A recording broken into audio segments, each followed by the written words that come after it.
kills, a militia that enters into the homes of people signing their own permission slips. It is clear they are not welcome in Milan without a doubt. Those are the words of the mayor of Milan after it emerged that a unit of ICE will be present during the Olympic Winter Games in Milan next week. Now, Homeland Security Investigations, which is a unit within ICE that focuses on cross-border crimes, frequently does send its officers to overseas events like the Olympics to assist with security. Well, earlier we spoke to our correspondent Seema Gupta in Rome. It's clearly caused a lot of concern and confusion with statements from politicians and even a petition online that has gathered over 20,000 signatures saying that ICE should simply be banned from the Olympic Games. Now, there was a meeting between the Interior Minister, Matteo Piantedosi, and the U.S. Ambassador to Italy to try and clarify the scope of this deployment here to Italy. But what they've clarified is that this is a different unit of ICE. They are known as the Homeland Security Investigation, and they deal mainly with cross-border security. Now, such agents are deployed in embassies around the world, we understand, and they're often involved in big events like the Olympics. And the Interior Ministry confirmed that they will be probably stationed in a control room inside the U.S. consulate in Milan and not be deployed on the streets, making it very clear that they are not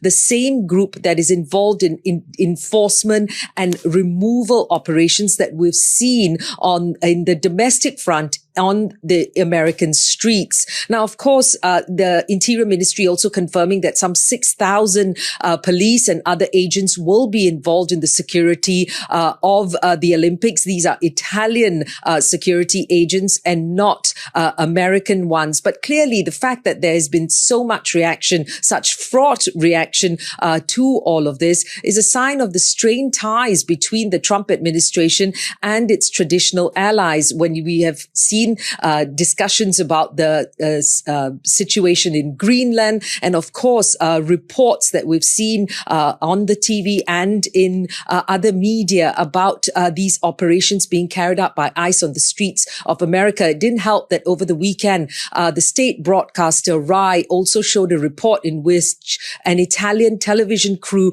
was threatened by ICE agents as they were covering the story on the streets of Minneapolis. Hello. Bobby Jones here for MeidasTouch and Ballard Media Networks. The Olympics, one of the major unifying events in the world. I was lucky enough to witness it firsthand in my hometown of Atlanta in 1996. It was truly awe-inspiring. Now imagine this year's Winter Olympics, being secured not by diplomats and international cooperation, but by U.S. immigration enforcers. The Trump administration's decision to use ICE agents at the Winter Olympics in Italy has raised eyebrows worldwide. Critics say it's more than a routine security measure. It's a deliberate symbolic gesture. It sends a message of hardline strength to domestic supporters and a bold signal of American, quote, control, unquote, to international audiences. So why ICE at the Olympics? Ordinarily, securing U.S. athletes and officials at overseas events like this falls to agencies like the State Department's Diplomatic Security Service, or DSS. Working alongside host nation authorities, there is synergy between the two. In fact, the U.S. Olympic Committee plans security with DSS and local hosts, not U.S. domestic law enforcement or immigration agencies. So why then insert ICE agents into the mix? Trump officials have said that it's nothing that's really serious, and they want to be able to track human trafficking. But in reality, ICE's role is redundant. Italian police and DSS can handle Olympic threats without an American immigration force in tow. Even the U.S. State Department has been careful to clarify. DSS is in charge, and ICE is only there to vet and mitigate risk in a support role under Italian direction, not patrol the streets. News that ICE agents were coming sparked a political uproar in Italy. It seems sheer idiocy to me, said one Italian lawmaker. Giuseppe Sala, the mayor of Milan, didn't mince words. This is a militia that kills. They're not welcome in Milan. There's no doubt. In an Italian radio interview, he blasted ICE for entering people's homes by signing permits for themselves, a reference to the agency's aggressive tactics, and warned they don't align with democratic policing methods. To understand why ICE abroad is so contentious, consider ICE's domestic failures at home. This is an agency better known for controversial raids and mistakes than for specialized international security work.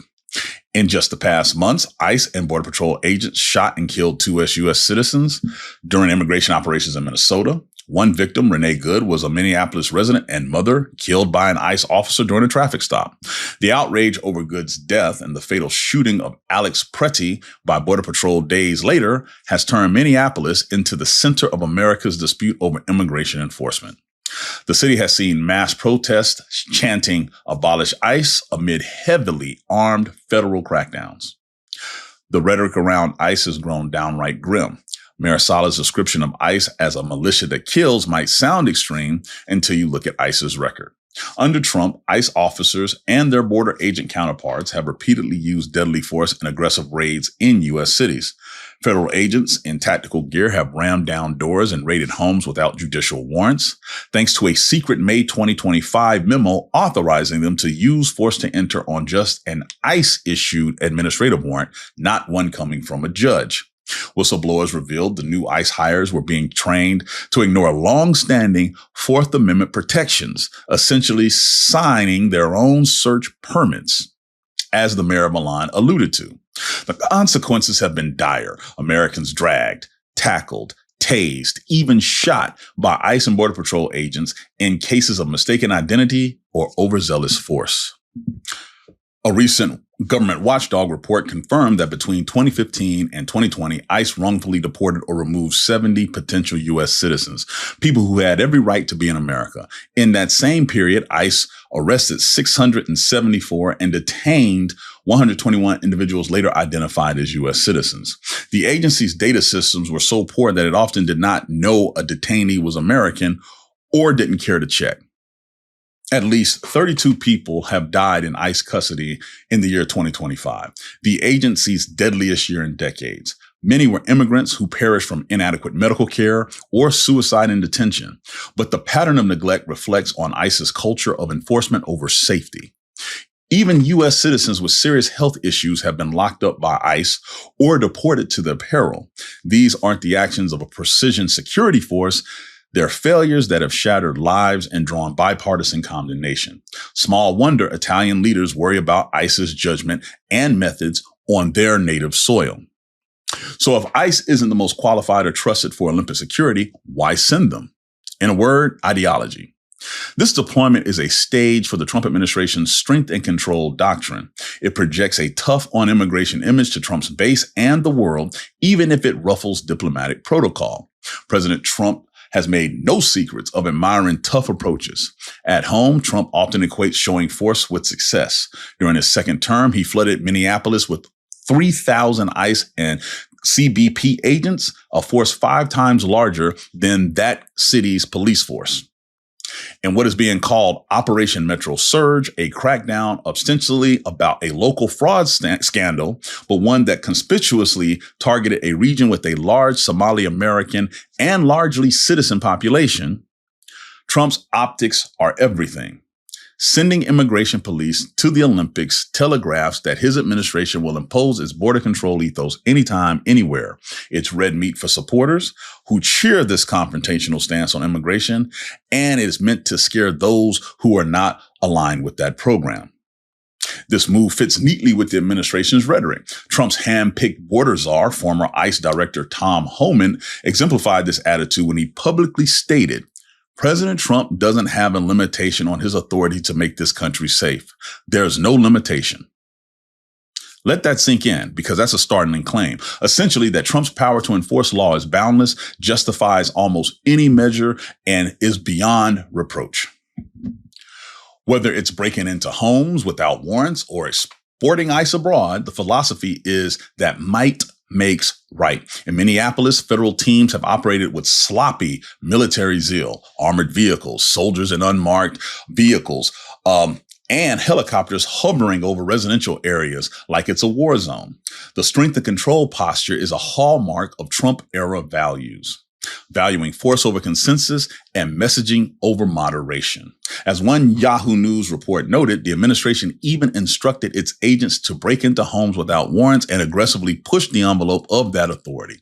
The Olympics' decision is cut from the same cloth, a bold assertion of wrapped in American flag aggressiveness for all to see.